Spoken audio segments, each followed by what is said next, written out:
first key concept we have is what is a linear equation in three variables.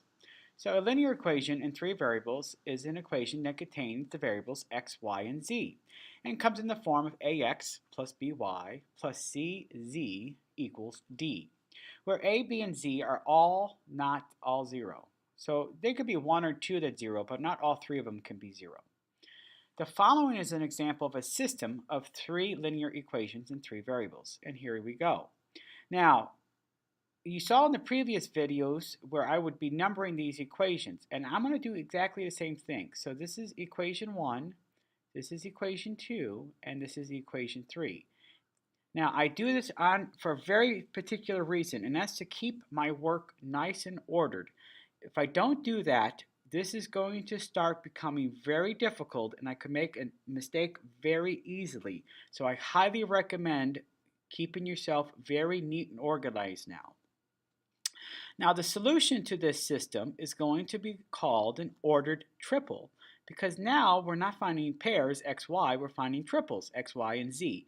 And they're going to be written as the point x, y, z. Okay? And this is going to be an equation where it makes all three, a point that makes all three equations true. So we're going to first look at, and pretty much only look at, the elimination method. So basically what we're going to do is look at our three equations, and we're going to pick a variable to eliminate, one of the three variables to get rid of. And we're going to do that by combining two equations at a time to get rid of a variable. And that's going to result in two new equations. And then we go back to what we've already learned, and we're going to get rid of another variable. And then once we're left with one variable, we can solve for that variable and then back substitute all the way until we solve for all three variables. A couple notes. If I obtain a false equation at any time, then I have no solution. And then conversely, if I get an identity such as 0 equals 0, then the system will have infinitely many solutions. So here's our first example that we're going to solve. Solve the system, this thing. And again, we have three equations. So we have equation 1, we have equation 2, and we have equation 3. Okay. Now, looking at these three equations, we're going to try to pick a variable that's going to be easy to eliminate. And I'm looking at the variable y. If you notice, I can easily multiply these y's to get rid of them. And that's what I want to do. So that's what I'm going to do. So here's our first step. We've chosen to eliminate y. Okay. So what I'm going to do is I'm going to work with 1 and 2 first. Now if I work at 1 and 2 and I want to get rid of y, I need to multiply the first equation by 4. So I'm going to write that down. I'm going to multiply equation 1 by 4, and I'm going to add that to equation 2. So let me do that. Everything in equation 1 gets multiplied by 4. So I have 8x minus 4y plus 24z equals negative 16. And I'm going to add that to equation 2. So we have 6x plus 4y minus 5z equals negative 7. And I'm going to add those together, and I get 14x plus 19z, and that's going to equal negative 23. And I'm going to call that equation 4. All right, now I'm going to look at equations 2 and 3, and it looks like I just have to multiply equation 2 by 2, equation 3 by 2, and that's going to give me a common multiple of 4 to get rid of the y's. So I'm going to write that. I'm going to take equation 2, and I'm going to add that to 2 times equation 3. Okay, so writing equation 2, I have 6x plus 4y minus 5z equals negative 7. And then 2 times equation 3. So I have negative 8x minus 4y plus 10z equals 18.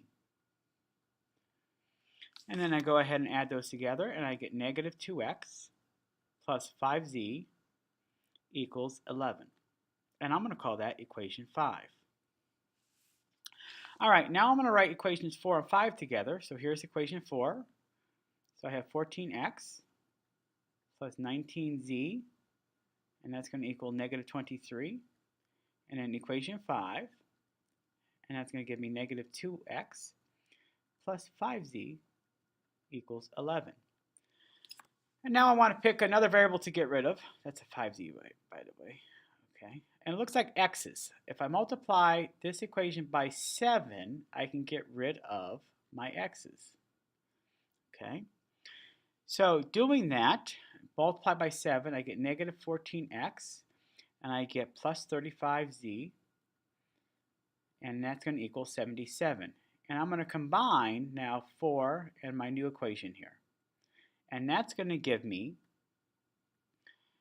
54z, and that's going to equal 54.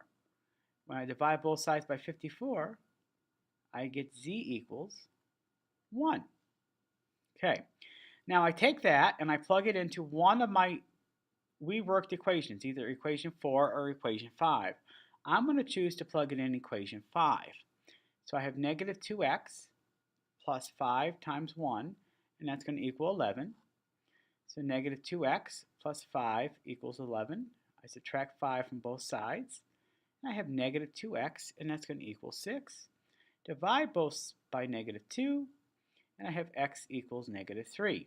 All right, we're almost there. We just need to find y now. So now we plug both of those values back into one of my original equations. So how about equation 1? So equation 1 was 2x minus y plus 6z equaled negative 4. Plugging in the values I already solved, I get 2 times negative 3 minus y plus 6 times 1, and that's going to equal negative 4. Okay.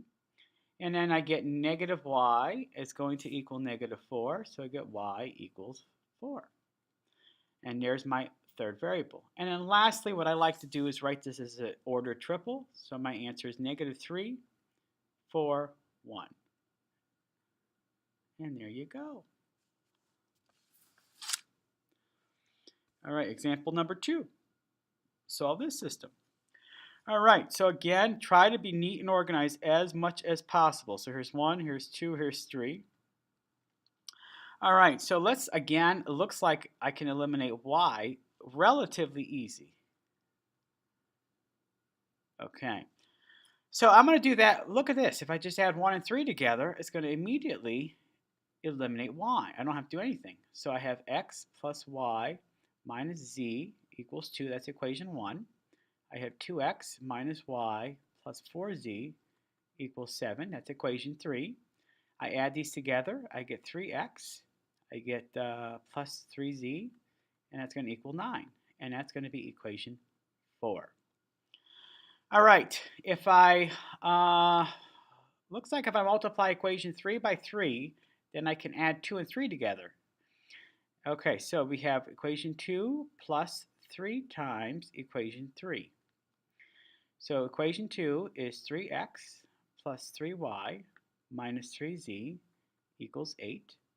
3 times equation 3, that gives me 6x minus 3y plus 12z, and that's going to equal 21.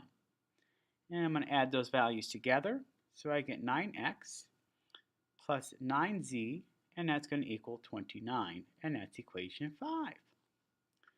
So writing 4 and 5 together, so 4 is 3x plus 3z equals 9, and 5 is 9x plus 9z equals 29. Oh, let's multiply equation 4 by negative 3, and I think that's going to do it. So negative 9x minus 9z equals negative 27. Adding together, that's 0, and that is 2. That's a false statement. 0 does not equal 2. That means there is no solution to this system. Okay, example 3. Let's try this one.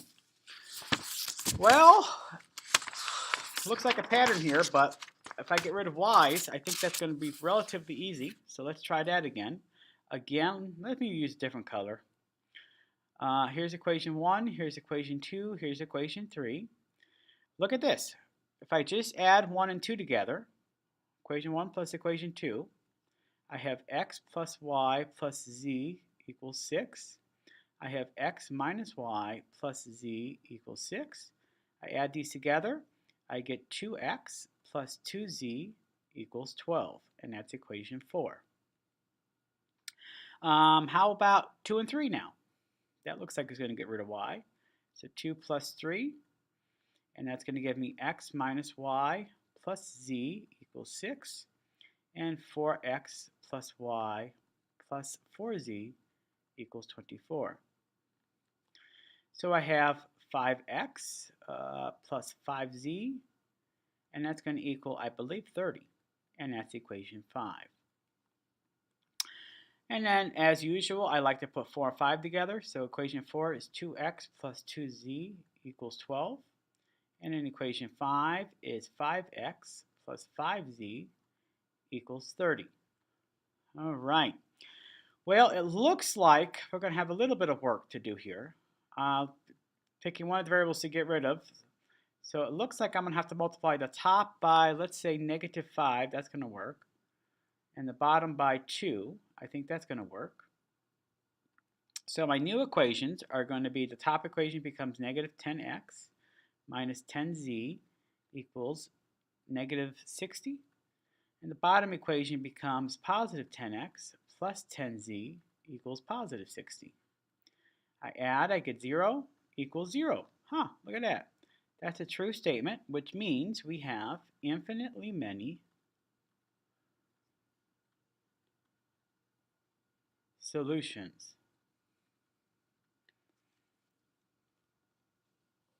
All right, let's try guided practice 1, 2, and 3 on your own and see how you do. All right. Example number 4 is an example of a word problem. So the first thing we're going to do is have to write the equation. All right, so the equation to this is gotten by identifying some variables. So what is a pizza? Well, let's call pizza X. Let's call breadsticks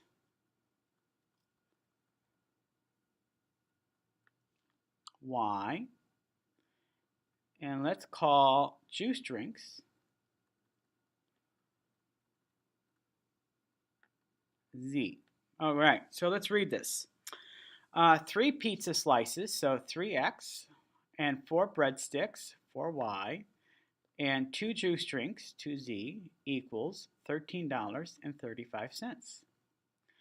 5 pizzas plus 2 breadsticks plus 3 juice drinks equals $19.50. If 4 breadsticks and a juice drink, 4 breadsticks and a juice drink is 30 cents more than a slice of pizza, is 30 cents more than a slice of pizza, then what are the costs of each item? So what we just created was a system of 3 equations with 3 variables, and then we can do what we just did on our previous problem. My suggestion, before you go ahead and solve them, is just to rewrite this system so that all your x's, y's, and z's are on one side. So you have 3x plus 4y plus 2z, and that's going to equal 13.35. And then you have 5x plus 2y plus 3z, and that's going to equal 1950. And the one we had to rework was this last equation. So reworking it, you get -x by subtracting x from both sides, plus 4y plus z, and that's going to equal 30 cents. And that's equations 2, and that's equations 3.